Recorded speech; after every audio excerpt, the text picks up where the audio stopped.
Understanding the phrases. War games.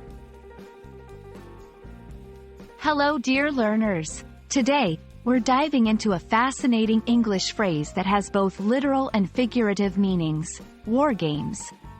By the end of this video, you'll fully understand when and how to use it. War games originally refers to simulated military operations.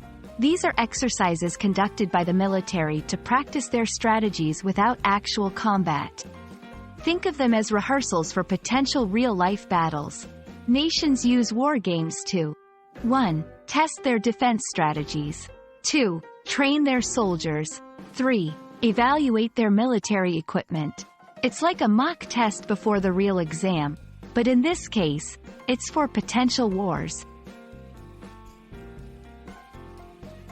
Like many English phrases, war games also has a figurative meaning.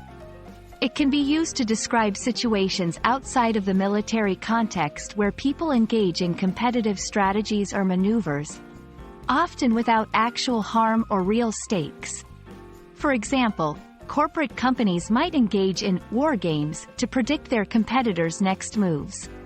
Here's a sentence example. The two rival companies were constantly in a state of war games, trying to outsmart each other in the market. Let's see some examples to cement your understanding. 1. The country's army is conducting war games near the border to test their readiness.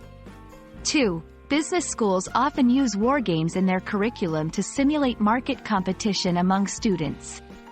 3. The chess championship felt like war games with both players trying to outwit the other. And there you have it. War games is a versatile phrase that can be used both literally, to talk about military simulations, and figuratively, to describe strategic competitions in various fields.